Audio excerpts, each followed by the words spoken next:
नमस्कार स्टूडेंट्स, आज हम सप्तमः पटले अर्थात पाठ 7 पढ़ रहे हैं और वो है हमारा मूर्ख है काके है अर्थात मूर्ख कौवे की एक कहानी है जो हमने पढ़ ली, जिसका हमने अर्थ कर लिया था और अर्थ करने के बाद उसका हमने प्रश्न 1 भी कर लिया था। प्रश्न 1 क्या था हमारा? उचिते विकल्पे चिन्हम योजयत, उचित विकल्प पर सही का चिन्ह लगाइए। और अब हम करेंगे अपना प्रश्न 2, पूर्ण वाक्य उत्तरत, पूर्ण वाक्य में उत्तर दीजिए। ये हमारा प्रश्न 2 है। तो अब हम करते हैं प्रश्न 2। प्रश्न 2, पूर्ण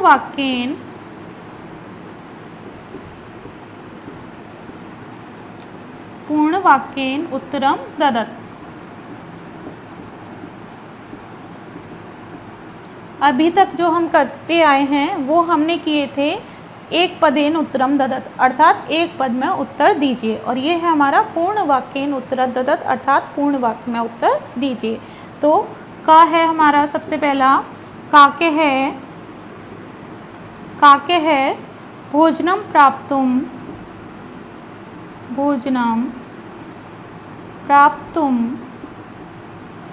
काके है भोजनम प्राप्तुम किम करोति स्म,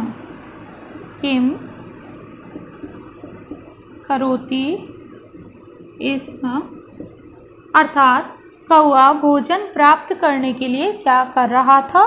तो हमने क्या पढ़ा है? कौआ भोजन प्राप्त करने के लिए इधर उधर घूम रहा था। तो वहाँ पहले भी हमने कहा था कि अगर एक पदेन उत्तरत होता है तो केवल एक पद में उत्तर दिया जाता है, और पूर्ण वाक्येन उत्तरत होता है तो जो हमारा प्रश्नवाचक शब्द होता है उसको हटाकर हम वहाँ पर अपना जो हमारा उत्तर है वो लिखते हैं। तो इसका उत्तर आएगा, काके है भोजनम प्राप्तुम अर्थात कौआ भोजन प्राप्त करने के लिए इतस्ततः इधर उधर भ्रमति स्म घूम रहा था। ये हमारा उत्तर हो गया, कौआ भोजन प्राप्त करने के लिए इधर उधर घूम रहा था। इसी तरह सेकंड, खा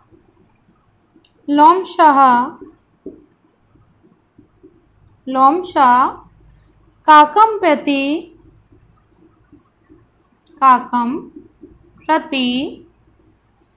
किम अवदत्,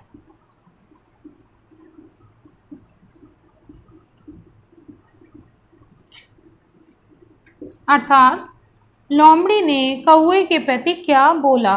तो हमने क्या पढ़ा था? लोमड़ी ने कौवे के प्रति क्या बोला था?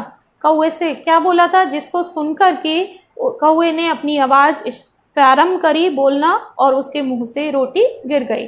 तो वही पूरे उत्तर में आएगा जो भी लोमड़ी ने बोला था। तो लोमशा सबसे पहले हम लिखेंगे, लोमशा काकम प्रति अवदत्,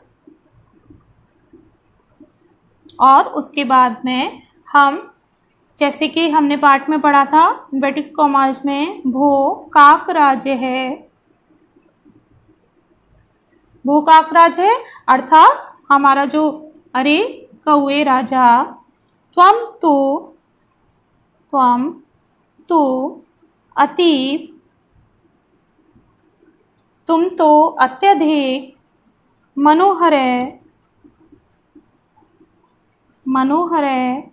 सर्वोत्तमा,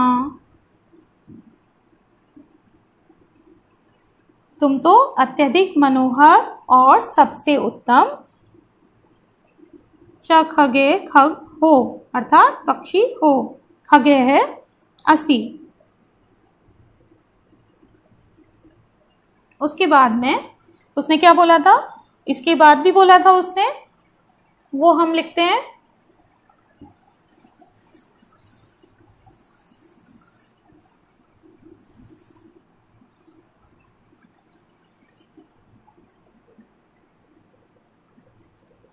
तब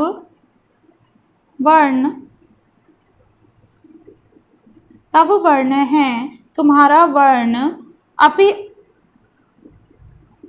अपि मोहक है, अत्यधिक मोहक है, अपि मोहक है, सुंदर है, सुंदर है, च असि तुम्हारा जो वर्ण है, तुम्हारा रंग है वो अत्यधिक मोहक है और सुंदर है। उसके बाद तुम्हारी ध्वनि, तब ध्वनि, तुम्हारी जो ध्वनि है अर्थात आवाज है वो भी अत्यधिक अत्यधिक मधुरा, कर्णप्रिया अर्थात मधुर मीठी, कर्णप्रिया कानों को अच्छी लगने वाली, कर्णप्रिया च अस्ति,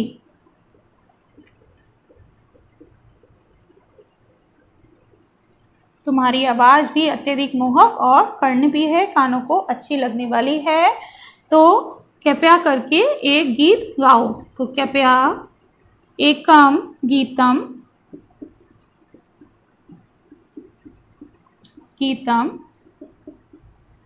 गाए है, तुम एक गीत गाओ। और ये लोमशा काकम प्रति अवदत्, लोमड़ी ने कौवे के प्रति बोला, वो काकराजे त्वं तु अति मनोहर सर्वोत्तमा च खगे असि, तब वर्णः अपि अति मोहके सुंदरः च अस्ति, तब ध्वनि अति मधुरः कर्णप्रियः च अस्ति, कृपया एकम गीतम गाए। क्योंकि उसने ये कहा था तभी उसकी प्रशंसा की थी और प्रशंसा करने के बाद ही कौवे ने बोलना प्रारंभ किया था, जिससे कि उसके मुंह की रोटी नीचे गिर गई थी। तो ये हमारा जो पूर्ण वाक्य का उत्तर था दूसरा वो समाप्त हुआ। अब हम गा करेंगे। स्व प्रशंसा, स्व प्रशंसा अर्थात अपनी प्रशंसा, श्रुत्वा सुनकर, श्रुत्वा सुनकर, काकः किम अकरोत्,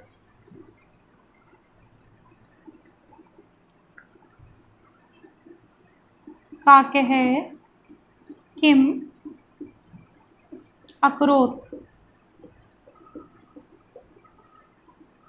अर्थात अपनी प्रशंसा सुनकर कौवे ने क्या किया। तो क्या किया था कौवे ने? अपनी प्रशंसा सुनकर कौवे ने बोलना प्रारंभ हुआ उसका, लेकिन उससे पहले वो क्या हुआ था? अत्यधिक प्रसन्न हो गया। तो यही लिखेंगे हम, स्व प्रशंसा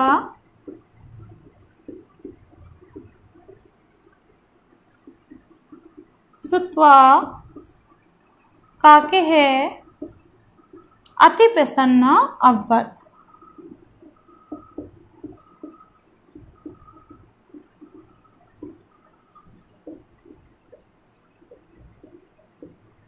अर्थात वो अत्यधिक प्रसन्न हुआ। घ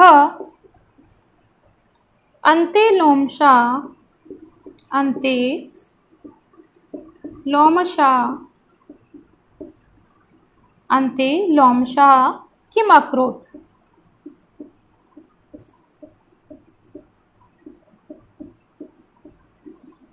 अर्थात अंत में लोमड़ी ने क्या किया। क्या किया था लोमड़ी ने? अंत में जब उसके मुख से रोटी गिर गई थी कौवे के मुख से, तो लोमड़ी उस रोटी को लेकर वहां से चली गई थी। वही हमारे उत्तर में आएगा। अन्ते लोमशा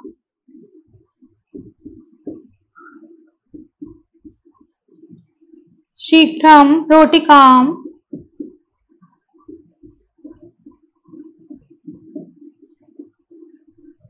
शीघ्रं रोटिकां तस्मात् स्थानात्,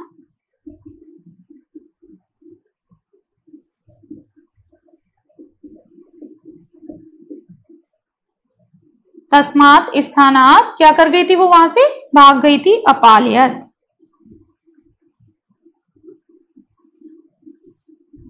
अन्ते लोमशा शीघ्रं रोटिकां तस्मात् स्थानम अपालयत्, अंत में लोमड़ी शीघ्र ही रोटी को लेकर वहां से दूसरे स्थान पर भाग गई, चली गई। तो इस तरह से ये हमारे लिखित प्रश्न समाप्त होते हैं। अब हम प्रश्न 3 करते हैं। रेखांकितानां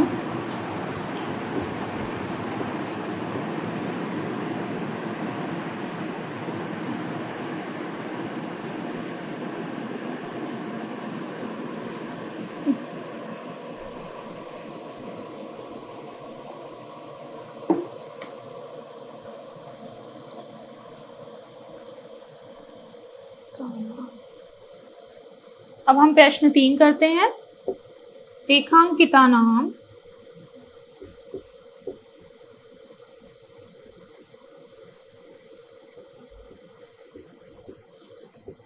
रेखांकित पद को पदानां, रेखांकित पद को अर्थात जिसके नीचे रेखा खींची हुई होती है उसको हम रेखांकित पद कहते हैं। आद्यत्य अर्थात आधार बनाकर प्रश्न निर्माणम अर्थात प्रश्न निर्माण कुरुत करो, अर्थात रेखांकित पदों को आधार बनाकर प्रश्नों का निर्माण करिए। अब हमें उत्तर दिए हुए हैं और हमें उनका प्रश्न बनाना है। क है काके भोजनम, काके है भोजनम प्राप्तुम इति स्थितः भ्रमति इस,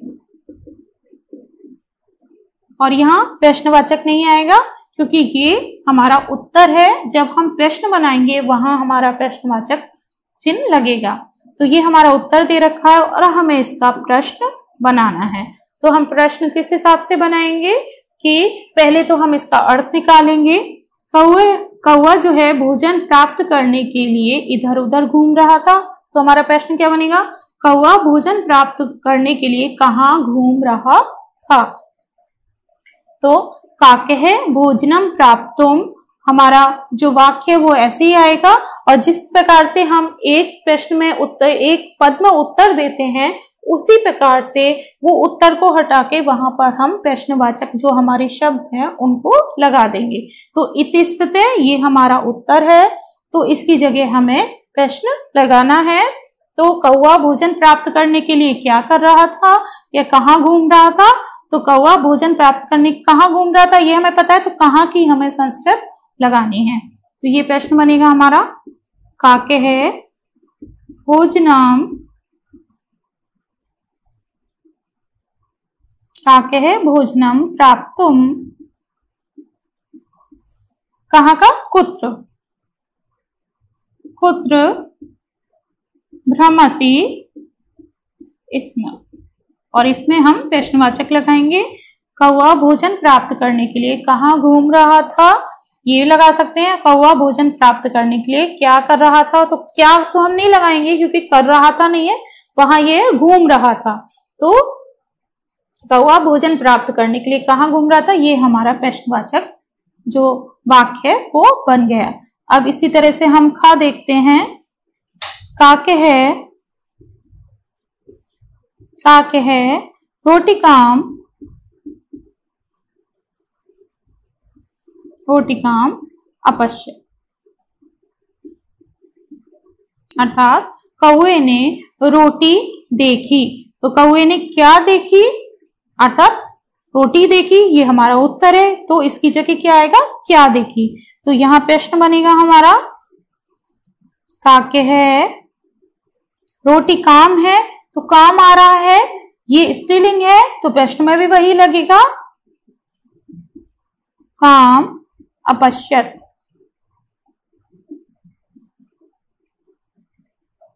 और यहाँ प्रश्नवाचक अर्थात कौवे ने क्या देखा।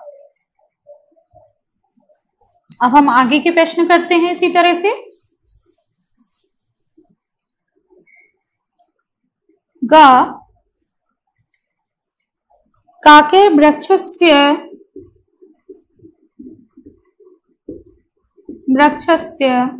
उपरी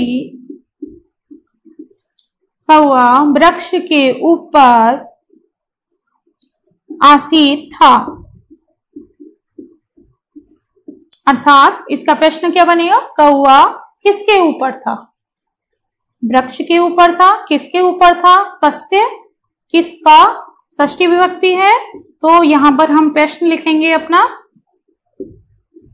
काके है कस्य उपरी आसीत, और यहाँ क्वेश्चन मार्क, तो कौआ किसके ऊपर था। इसी तरह घ लोमशा काकस्य, लोमशा काकस्य प्रशंसाम अकरोत्, प्रशंसाम अकरोत्,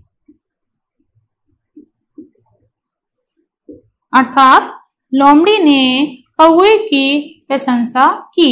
तो वही हमारा प्रश्न क्या बनेगा, लोमड़ी ने किसकी प्रशंसा की, तो वहां पर भी क्या आएगा, षष्ठी विभक्ति की, क्योंकि संबंध का की ये हम विभक्ति चिन्ह जानते हैं। तो लोमशा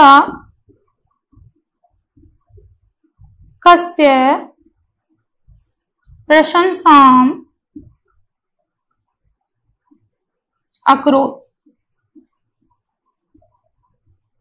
अर्थात लोमड़ी ने किसकी प्रशंसा की। इसी तरह हम आगे का देखेंगे, डा अपना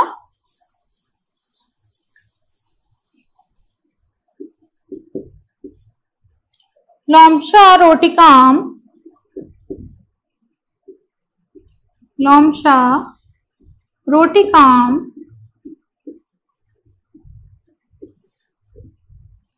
लोमशा रोटिकाम गृहीत्वा, गृहीत्वा अपालयत्,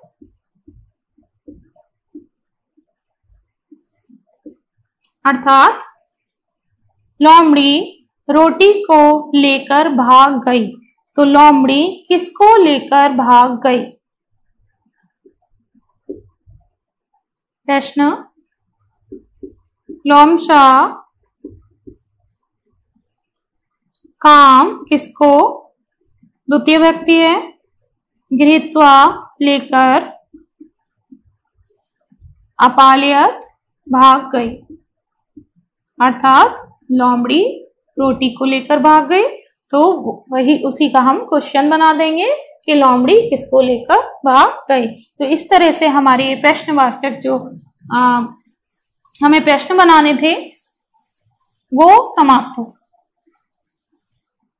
अब हम आगे का प्रश्न करेंगे।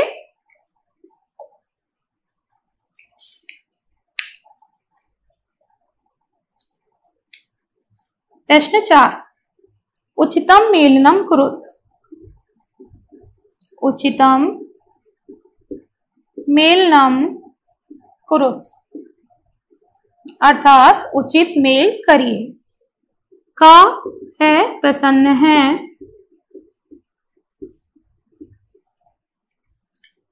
खा अधेय,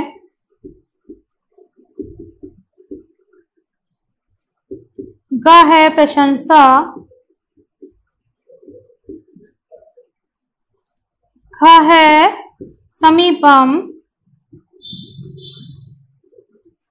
और ण है हमारा मधुर। और इसके सामने जो ऑप्शन दे रखे हैं, हमें विकल्प जो दे रखे हैं वो क्या है हमारे, पहला है कटुः, दूसरा निंदा, तीसरा दूरम, नेक्स्ट है उपरी, और अप्रसन्न।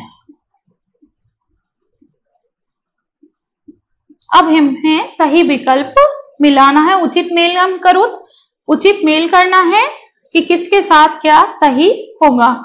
प्रसन्न है, ये हमारे विलोम शब्द दे रखे हैं, क्योंकि विलोम शब्द उल्टे होते हैं तो ये सभी जानते हैं, तो ये विलोम शब्द हैं, जब पढ़ के ही हमें समझ में आ रहा है। प्रसन्न है, अधः है, प्रशंसा, समीपम, मधुर है, कटु, निंदा, दूरम, उपरि, अप्रसन्न है। तो प्रसन्न का अप्रसन्न है विलोम शब्द हो गया। तो ये हमारा इसका जो बनेगा वो सही जो मिलान होगा वो होगा प्रसन्न से। अधः, खा है, अधः अर्थात नीचे, तो नीचे का क्या होता है विलोम? उपरि, तो ये हमारा सही है, खा से मिलेगा उपरि। प्रशंसा, तो प्रशंसा का निंदा, समीपम, समीपम का दूरम, और मधुर, मधुरम का कटु। तो ये हमारे सारा उचित मिलान जो है वो हो गया। उचित मिलान में सबसे पहले हमें यही देखना होता है कि इसके अर्थ क्या हैं। अर्थ जब हमें समझ में आएंगे, क्योंकि उचित मिलान में कभी उसके अर्थ दे रखे होते हैं, कभी उसके विलोम शब्द दे रखे होते हैं, और कभी उसके सार्थक शब्द दे रखे होते हैं, मतलब उसी के जैसे समानार्थी शब्द दे रखे होते हैं। तो हमें ये पहचानना है कि ये कौन सा है। अगर हम पहले को पहचान लेंगे तो फिर हम सारे जो जितने भी हमारे विकल्प दे रखे हैं उनका हम सही उत्तर कर सकते हैं। अब आगे का हम प्रश्न करेंगे, प्रश्न 5।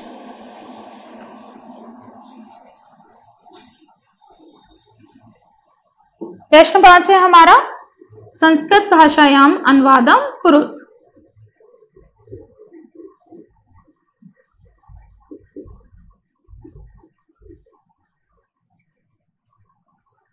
ये हम पहले भी कर चुके हैं,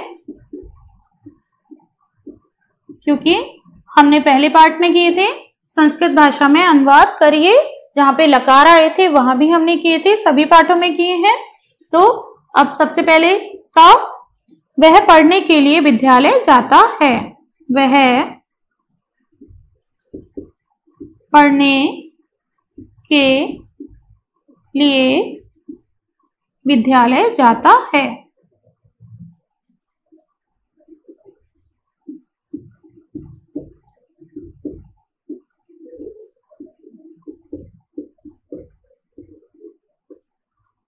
तो यहां पर अब ये के लिए आ रहा है, तो के लिए इसमें हमें परेशान नहीं होना चाहिए, क्योंकि के लिए किसमें आता है? जब हम प्रत्यय लगा लेते हैं तो वो के लिए, तुमुन प्रत्यय में हमने अभी पढ़ा था कि तुमुन प्रत्यय का अर्थ जो होता है वो के लिए होता है। तो ये हमारा एक साथ बनेगा, पढ़ने के लिए अर्थात पठि तुम। तो हम अब अनुवाद करेंगे अपना, वह सह पढ़ने के लिए, पढ़ धातु पता ही है, उसमें हमने तुमुन प्रत्यय लगा दिया तो पठितुम। विद्यालय, विद्यालयम।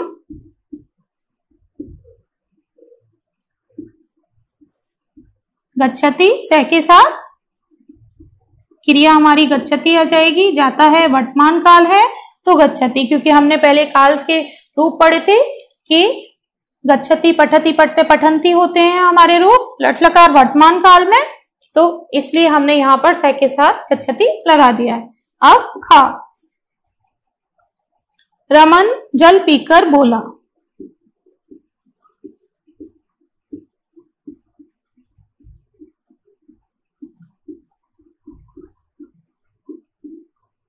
इसका अनुवाद रमन, तो हम जब लिखते हैं राम आता है हमारे, राम है, रामऊ, रामा, हमने जो है सारे शब्द रूप पढ़े हुए हैं। तो रमन है, जल, जलम, पीकर। अब यहाँ कर आ रहा है हमारा, तो कर किस में था, कौन से प्रत्यय में अर्थ था हमारा, ये हमने पढ़ा था कत्वा प्रत्यय और ल्यप में। लेकिन ल्यप कहाँ लग रहा था हमारा? ल्यप प्रत्यय वहां था जहां पर धातु के आगे हमें उपसर्ग आ रहा हो। तो यहाँ पीकर आ रहा है, पीत्वा हम बना सकते हैं कत्वा प्रत्यय लगाकर। रमन है, जलम पीत्वा बोला बदत, रमन जल पीकर बोला। इसी तरह हम आगे के वाक्य बनाएंगे अपने।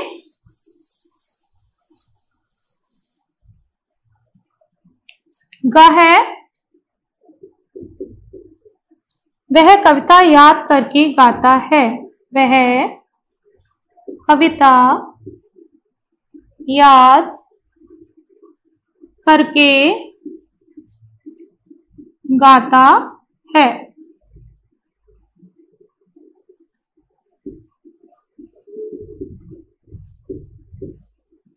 वह का वही आएगा, सह कविता कविताम। अब यहां पर है करके, याद करके। तो याद करने की धातु क्या थी हमारी, इसम धातु, ये हमने पढ़ी है। तो इसम धातु में हम करके आ रहा है, हम क्या लगाएंगे, प्रत्यय लगा देंगे, कत्वा प्रत्यय। तो हमारा रूप जो शब्द बनेगा वो बनेगा स्मृत्वा। गाता है सह के साथ गायति, सह कविताम स्मृत्वा गायति, वह कविता याद करके गाता है। नेक्स्ट घ, पिताजी पिताजी फल लेने के लिए, फल लेने के लिए बाजार गए।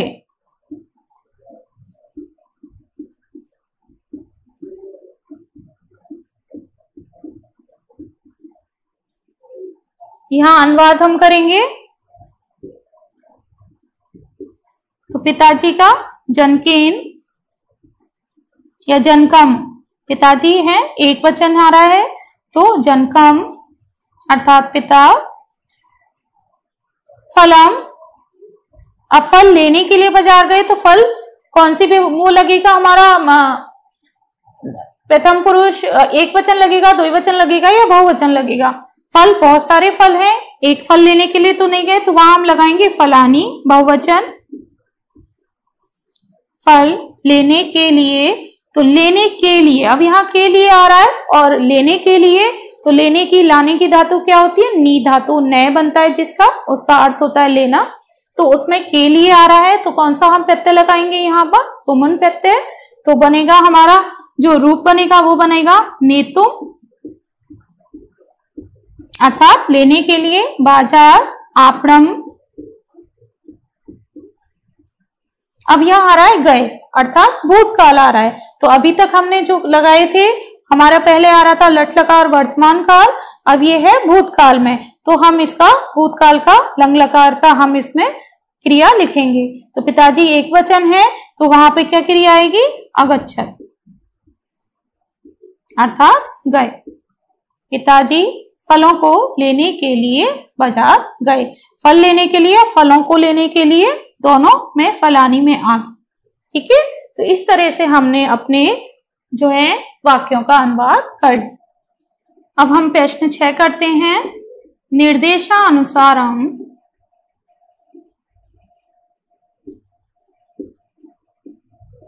अर्थात निर्देश के अनुसार, धातु भी, धातुएं, सह प्रत्यय, संयोज्य अर्थात जोड़कर। निर्देशानुसारम धातुभिः सह प्रत्ययम संयोज्य रिक्तस्थानानि पूरयेत्।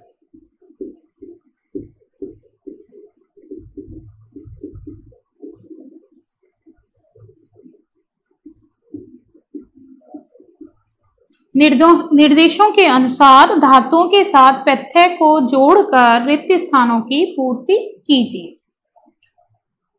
जो हमारे निर्देश दिए होंगे, जो हमारी धातुएं दी होंगी और उसके साथ जो भी प्रत्यय दे रखे होंगे, उनको जोड़कर हमें रिक्त स्थान में उस शब्द को पढ़ना है। का है बालकः विद्यालयम्,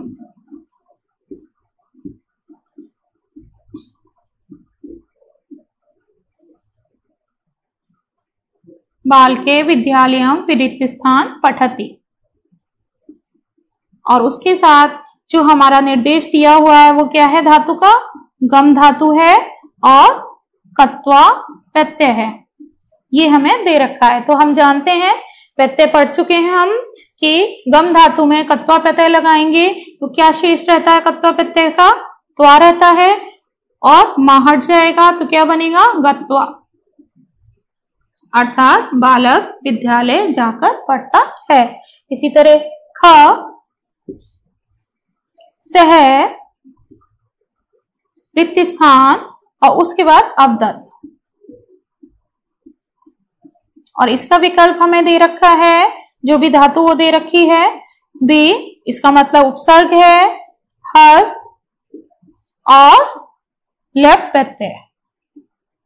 लेप प्रत्यय कहाँ लग रहा है? जहां आगे उपसर्ग आ रहा है हस धातु में, तो क्या बनेगा? या शेष रह जाता है इसका बेहस्य,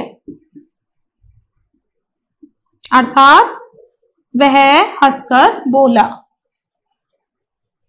अब समझ में आ रहा है, क्योंकि हम पहले भी प्रत्यय पढ़ चुके हैं, प्रत्यय हमने थोड़े से समझ लिए थे, तो उसके आधार पे हम अपने वाक्य भी अनुवाद भी कर पाए और उसके बाद हमारा ये प्रश्न भी सरलता से हो जाएगा। ग, अम्बा फलानी, अम्बा फलानी रिक्तस्थान आपणम गच्छति, अगच्छत, आपणम अगच्छत। और इसमें विकल्प है, जो हमारी धातु दे रखी है वो है नी और तुमुन प्रत्यय।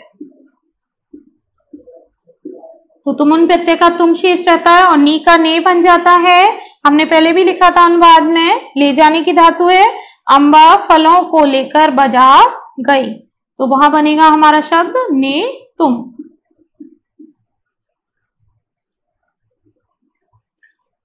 घ देखेंगे, राम है,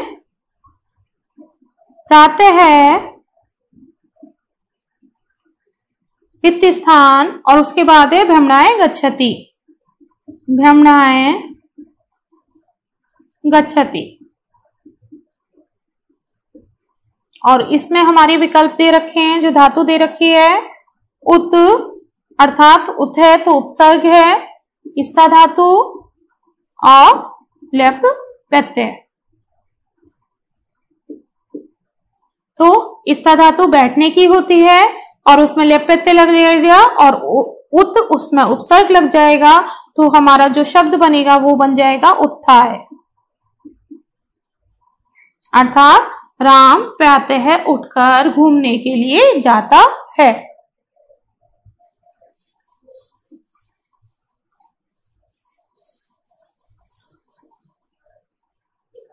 पढ़ा देखते हैं, वयम जंतुशाला, वयम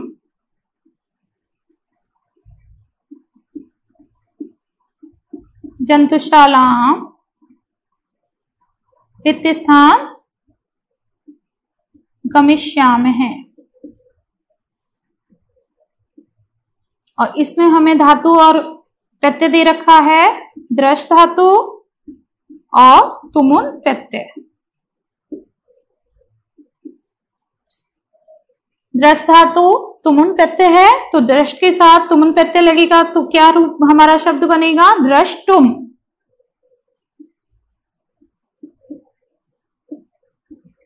अर्थात हम सब जंतुशाला चिड़ियाघर देखने के लिए जाएंगे।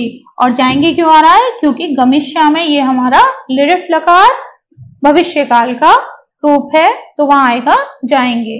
तो इस तरह से सभी प्रश्न हमारे कब आसानी से हो पाए हैं? जब हमें प्रत्यय का ज्ञान हो गया है, क्योंकि हमारे इस पार्ट में हमें बहुत सारे प्रत्यय दे रखे थे।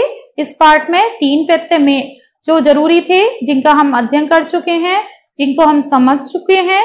अब हम इन प्रत्यय के साथ में धातुओं को लगाकर नए शब्द बनाकर उनका अध्ययन कर सकते हैं, उनको लिख सकते हैं, लिख लिख कर याद कर सकते हैं। तो इस तरह से हमारा ये आज पाठ समाप्त होता है।